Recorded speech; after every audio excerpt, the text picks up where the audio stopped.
और अब समाचार विस्तार से। अमरावती जिले में बुधवार को नए कोरोना मामलों की संख्या में तेज वृद्धि देखी गई। बुधवार को जिले में 186 नए कोरोना मरीज मिले, जिससे कुल संक्रमित रोगियों की संख्या 97,000 हो गई है। इस बीच जिला कलेक्टर पवनीत कौर ने जिला में टीकाकरण बढ़ाने के निर्देश दिए हैं। अमरावती जिले में संत गाडगे बाबा अमरावती विश्वविद्यालय, डॉक्टर पंजाबराव देशमुख कॉलेज प्रयोगशाला, रैपिड एंटीजन टेस्ट और जिले की विभिन्न प्रयोगशालाओं की रिपोर्ट के अनुसार साथ ही जिला सर्जन कार्यालय ने जानकारी दी है कि जिले में 186 नए कोरोना संक्रमित मरीज मिले हैं। नए मरीज मिलने के बाद जिले में अब तक कुल मरीजों की संख्या 97,000 पर पहुंच गई है। सर्व न्यूजपेपर्स पण कव्हर करतात आणि आपल्या माध्यमातून पण हे मेसेज जाईल पूर्ण जिल्ह्याला। आपल्याकडे ओमायक्रॉनचे 5 केसेस सध्या जिल्ह्यामध्ये आहेत, कन्फर्म्ड केसेस। कारण की ओमायक्रॉन आहे किंवा डेल्टा आहे याच्यासाठी आपण पुणेला NIV पाठवतो होल जिनोम सिक्वेन्सिंगसाठी। तर ऍक्टिव्ह केसेस जवळपास पूर्ण जिल्ह्यामध्ये 500 आहे, म्हणजे ज्यांना सध्या कोविड आहे। त्याच्यामध्ये कॉर्पोरेशनमध्ये 405 आहे आणि ग्रामीणमध्ये 92 आहे। आपल्याला आता अजून कॅम्प घ्यावा लागेल, कारण की पूर्ण जिल्ह्याची जे फर्स्ट डोज नाही घेतलेले लाभार्थी आहे ते आहे जवळपास 4 लाख, ज्यांनी आतापर्यंत सध्या फर्स्ट डोज नाही घेतलेला आहे। आणि त्याच्यामध्ये 15 ते 18 वयोगटातील मुलं पण आहेत, हे मिळून 4 लाख आहे। आणि सेकंड डोज ड्यू जे आहे ते जवळपास 3 लाख आहे, म्हणजे त्यांच्या आजची डेटमध्ये 84 डेज कोवॅक्सिनचे झालेले आहे आणि 84 डेज कोविशिल्डचे झालेले आहे आणि 30 डेज कोवॅक्सिनचे झालेले आहे। असं जवळपास आमचे 3 लाख लोक आहेत ज्यांनी आजची तारीखमध्ये सेकंड डोस घ्यायला पाहिजे। तर आपल्याकडनं विनंती आहे की आपण हे याच्यासाठी लोकांना जाऊन कॅम्प्सचे आयोजन करावे, आपल्या माध्यमातून त्यांना मोटिवेशन द्यावे। धन्यवाद। महाराष्ट्र राज्य में सबसे ज़्यादा आत्महत्या करने वाले किसान अमरावती जिले में हैं। सरकार ने 2001 से किसानों की आत्महत्या का रिकॉर्ड लेना शुरू कर दिया है। वर्ष 2021 में राज्य के 14 जिलों में किसान आत्महत्याओं के लिए सबसे अधिक 356 किसान आत्महत्या की सूचना में अमरावती से मिली है। हालांकि सरकार का कहना है कि वह राज्य में किसानों को आत्महत्या करने से रोकने के लिए प्रतिबद्ध है, लेकिन हकीकत कुछ और ही है। हर साल किसानों की आत्महत्या में भारी वृद्धि हो रही है। प्रकृति की अनियमितताओं के कारण किसानों को कृषि से लाभ नहीं मिलता है, इसीलिए किसान लगातार परेशानी से तंग आकर अपना जीवन समाप्त कर लेता है। राज्य में सबसे ज़्यादा किसान आत्महत्या के मामले में अमरावती जिले से ही सामने आ रहे हैं। किसान आत्महत्या का जिम्मेदार कौन? विदर्भ में किसानों की आत्महत्या क्यों बढ़ रही है? सरकार की समय लेने वाली नीति और महज आश्वासनों से किसान अभिभूत है। प्रकृति जहां किसानों से नाराज़ है, वहीं सरकार उनकी उपज की गारंटी नहीं दे रही है। यही कारण है कि किसानों की आर्थिक स्थिति में सुधार नहीं हो रहा है और किसान मौत को गले लगा रहा है। किसानों की आत्महत्या को रोकने के लिए सरकार नीति बना रही है, लेकिन ऐसा लगता है कि यह केवल कागज़ों पर ही रह गया है। ऐसा इसीलिए है क्योंकि हर साल आत्महत्या करने वाले किसानों की संख्या बढ़ रही है। किसान बीमा लेता है ताकि प्राकृतिक आपदाओं के कारण उसे नुकसान न हो। निश्चितच चुकत आहेत, कारण की आमचा जो जिल्हा आहे हा नेहमीच दुर्लक्षित राहिलेला आहे। आमचा जो जिल्हा आहे त्यामध्ये दुर्दैवाने सर्वात जास्त शेतकरी आत्महत्या झालेले आहेत आणि भविष्यात आत्महत्या होऊ नये याच्यासाठी सरकारने तात्काळ एक टास्क फोर्स तयार करायला पाहिजे। टास्क फोर्समध्ये किमान शेतकऱ्यांची तरी त्यात हे द्यायला पाहिजे, त्यामध्ये एक समितीमध्ये शेतकरी तरी असला पाहिजे किमान। बरेचदा काय होतं की एसीतले लोक बसून शेतकऱ्यांच्या याच्यावर चर्चा करतात, शेतकऱ्यांचे धोरणं ठरवतात, त्यात शेतकऱ्याचा कुठेही सहभाग होत नाहीत। आणि आपण असं हे वारंवार बघितलेलं आहे। पीक विमा कंपनीचा जर विषय घेतला, पीक विमा कंपनीला पूर्ण स्वातंत्र्य मिळालेलं आहे, सरकार तिचा हप्ता भरत नाहीत, पण पीक विमा कंपनी सरकारला कधीच म्हणत नाही की तुम्ही तुमचा हप्ता भरा। उलट सरकारसुद्धा पीक विमा कंपनीला असं कधी म्हणत नाही, उलट आमच्यासाठी सोंग करतात की तुम्हाला हप्ता दिला जाईल।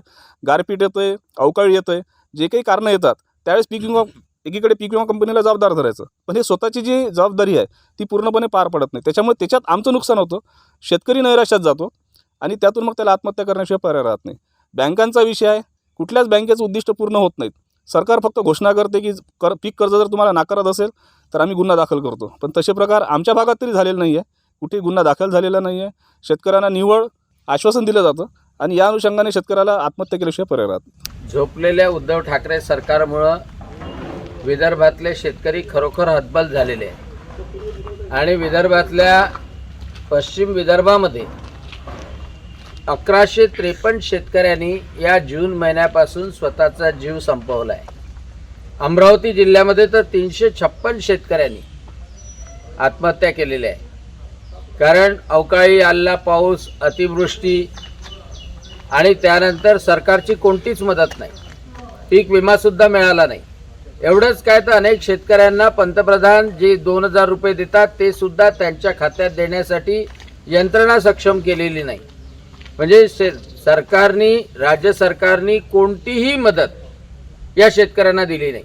एसटी महामंडल का राज्य सरकार में विलय की मांग के लिए अब तक अनेक लोग अपनी जान गंवा चुके हैं। अब परिवार वालों पर यह बारी न आए, इसलिए अब विलय की इस लड़ाई में एसटी कर्मचारी अपने परिवार के साथ सहभागी हो रहे हैं।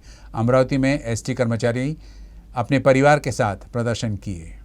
राज्य में एसटी कर्मचारी अपनी मांग को लेकर पिछले 2 महीने से हड़ताल पर है। राज्य सरकार ने एसटी महामंडल को राज्य सरकार में विलीन करने की मांग को तो नहीं माना है, लेकिन कर्मचारियों का वेतन जरूर बढ़ाया है। लेकिन इसके बाद भी कर्मचारी काम पर नहीं लौटे हैं। अब तो हड़ताल में शामिल कर्मचारियों पर कार्रवाई भी हो रही है, लेकिन इसके बाद भी कर्मचारी हड़ताल से पीछे हटने को तैयार नहीं है। अमरावती में हड़ताल में शामिल कर्मचारी अपने अपने परिवार के साथ प्रदर्शन कर रहे हैं। बुधवार को एसटी कर्मचारियों ने विभागीय आयुक्त कार्यालय पर अपने परिवार के साथ एक मोर्चा निकाला। इस मोर्चे में अमरावती की सांसद नवनीत राणा और विधायक रवि राणा ने भी अपना समर्थन दिया। स्वामी विवेकानंद की जयंती के अवसर पर पूरे देश में 25वें राष्ट्रीय युवा महोत्सव और कोविड-19 टीकाकरण का आयोजन किया जा रहा है। ऑडियो प्रचार रथ का शुभारंभ अमरावती विश्वविद्यालय के राष्ट्रीय सेवा योजना विभाग के निदेशक डॉक्टर राजेश बुरंगे ने किया। अमरावती शहर के विभिन्न हिस्सों में 25वें राष्ट्रीय युवा महोत्सव और कोविड-19 टीकाकरण की थीम पर अभियान चलाया जा रहा है। इस अवसर पर महात्मा ज्योतिबा फुले कॉलेज के प्रोफेसर डॉक्टर श्याम सुंदर सोमवंशी, अशोक कॉलेज के प्रोफेसर किशोर तायडे, क्षेत्रीय प्रचार अधिकारी इंद्रवदन सिंह झाला, सहायक प्रचार अधिकारी अंबादास यादव मुख्य अतिथि के रूप में उपस्थित थे। सूचना और प्रसारण मंत्रालय, क्षेत्रीय जनसंपर्क ब्यूरो, भारत सरकार पुणे राज्य के कुल 8 जिलों में सक्षम युवा सशक्त युवा पहल के तहत इस उपक्रम को यह राज्य के कुल 8 जिलों में लागू किया जा रहा है। इस पहल के तहत 12 से 16 जनवरी तक पौंडीचेरी में होने वाले वर्चुअल यूथ फेस्टिवल के बारे में देश भर के युवाओं में जागरूकता पैदा करना है। युवा शिखर सम्मेलन के दौरान देश के लिए बलिदान देने वाले महान नायकों, स्वदेशी खेल जागरूकता, योग और सांस्कृतिक कार्यक्रमों, टीकाकरण की जानकारी, स्वतंत्रता का अमृत महोत्सव के बारे में लोगों को जानकारी दी जाएगी। जिला योजना समिति की बैठक में अमरावती जिला वार्षिक योजना में वर्ष 2022-2023 में विभिन्न विकास कार्यों के लिए 443 करोड़ 31 लाख रुपए की योजना को मंजूरी दी गई। इसके अलावा विभिन्न कार्यों की आवश्यकता और मांग के अनुरूप आवश्यक प्रावधान अवश्य किया जाएगा। विवरण जिला पालक मंत्री एडवोकेट यशोमती ठाकुर ने प्रस्तुत किया। जिला वार्षिक योजना एवं चालू वर्ष के विकास कार्यों में 2022-2023 की योजना की समीक्षा के लिए पालक मंत्री की अध्यक्षता में जिला योजना समिति की बैठक हुई। कोविड रोकथाम उपायों के संबंध में पालक मंत्री और कई अन्य गणमान्य व्यक्तियों ने ऑनलाइन बैठक में भाग लिया।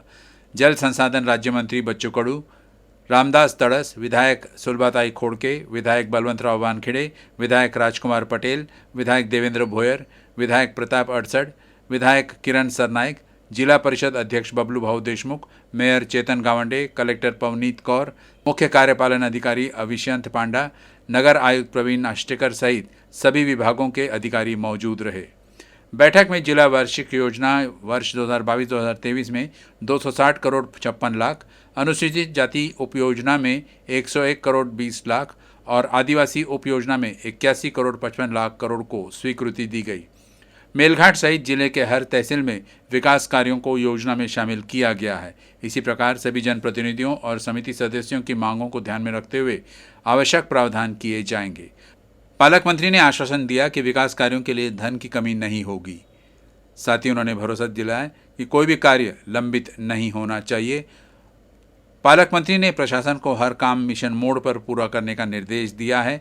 योजना में विभिन्न योजनाएं, महिलाओं और बच्चों के सशक्तिकरण के लिए गतिविधियां, महिला एवं बाल विकास भवन, महिला स्वयं सहायता समूहों का नेटवर्क, स्वास्थ्य सेवाओं का सुदृढ़ीकरण, जिला और ग्रामीण सड़कों का विकास और सुदृढ़ीकरण, पर्यटन के लिए बुनियादी ढांचा, कृषि संबंधी सेवाएं आदि शामिल है। जिले में कोरोना वायरस की संख्या को देखते हुए कोविड के खिलाफ टीकाकरण जल्द से जल्द पूरा किया जाए। इसीलिए सभी नागरिकों को टीकाकरण के लिए प्रोत्साहित करने में अपना योगदान देने की अपील इस दौरान जिला कलेक्टर ने की। अमरावती जिले के तिवसा तहसील के निभोरा गांव के एक साधारण से परिवार का युवक सोशल मीडिया पर मराठी स्टार बन गया है। तेलुगु फिल्म पुष्पा के गाने को मराठी में प्रस्तुत करने वाला विजय खंडारे इन दिनों खूब वायरल हो रहा है। विजय के गाने पर देखते हैं ये खबर। इन दिनों तेलुगु फिल्म पुष्पा काफी चर्चा में है। इस फिल्म को हिंदी में भी सिनेमाघरों में प्रदर्शित किया गया है, लेकिन अब इस फिल्म का सबसे प्रसिद्ध गाने का मराठी अनुवाद भी सोशल मीडिया पर खूब वायरल हो रहा है। अमरावती जिले के तिवसा तहसील के निभोरा गांव के एक साधारण से परिवार में पले बड़े विजय खंडारे ने इस गाने को मराठी में प्रस्तुत किया है। वैसे तो विजय विदर्भ की भाषा शैली का इस्तेमाल कर छोटे छोटे वीडियो बनाया करता था, लेकिन पुष्पा फिल्म के गाने को मराठी में उसकी पेशकश ने उसे इन दिनों सोशल मीडिया का स्टार ही बना दिया है। तुझी झलक वेगळी श्रीवल्ली नजरेत तू भरली,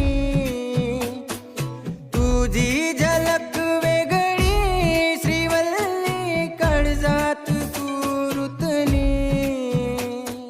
लोकप्रिय गाने को मराठी में तैयार करने में विजय की पत्नी तृप्ति खंडारे और उसकी बहन ने काफी मदद किया है। खास बात तो ये है कि इस गाने को तैयार करने के लिए न तो बड़े लोकेशन और न ही बड़े कैमरे का सहारा लिया गया, बल्कि गांव में ही मोबाइल पर गाने की पूरी शूटिंग की गई। इस गाने को अभी तक करीब 12 लाख से अधिक लोगों ने सोशल मीडिया पर देखा है।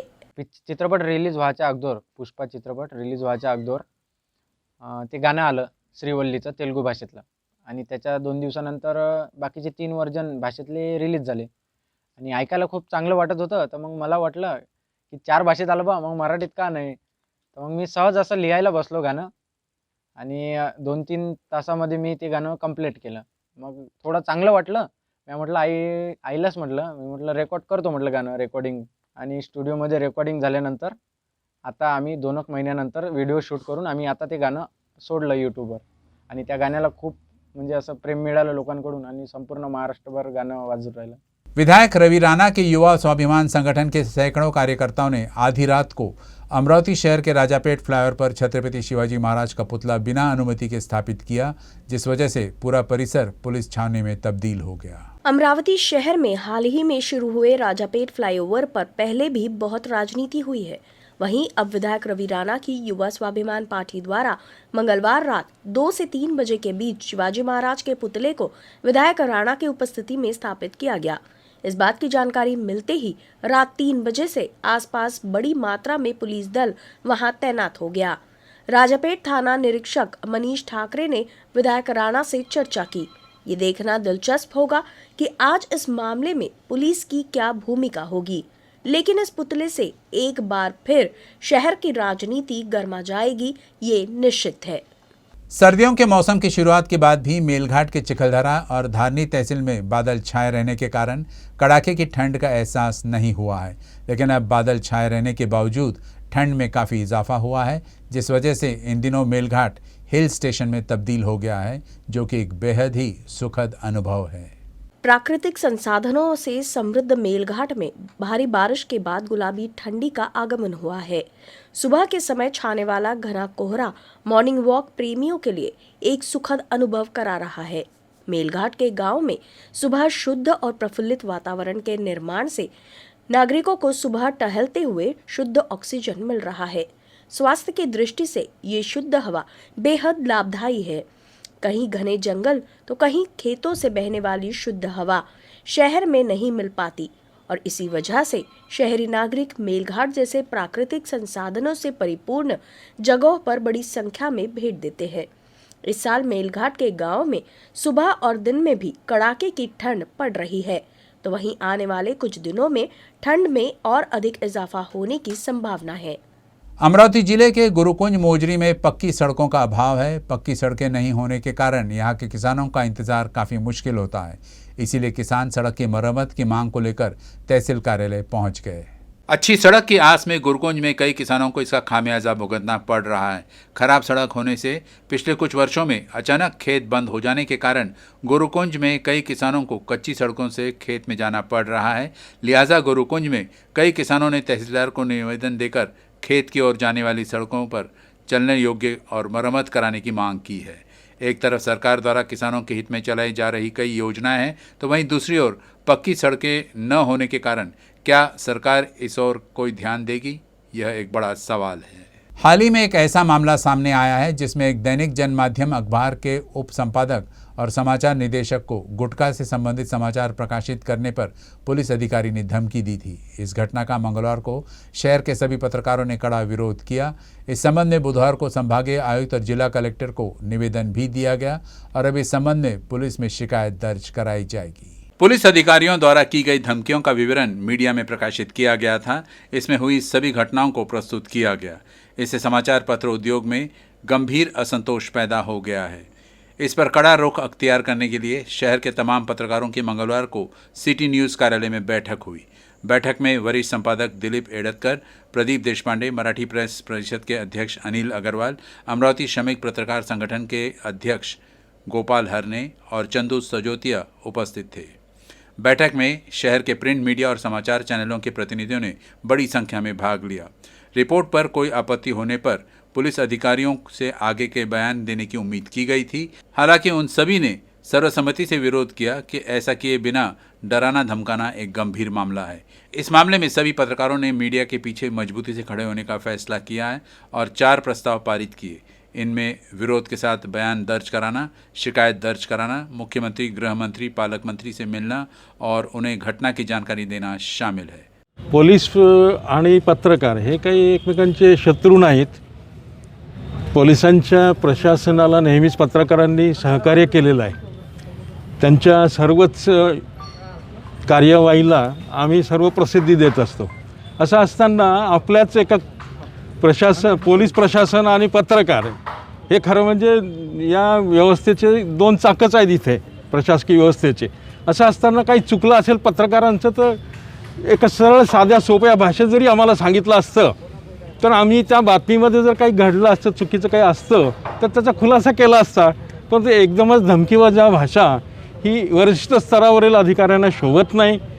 हा पत्रकारांमध्ये दहशत माजवण्याचा प्रकार आहे।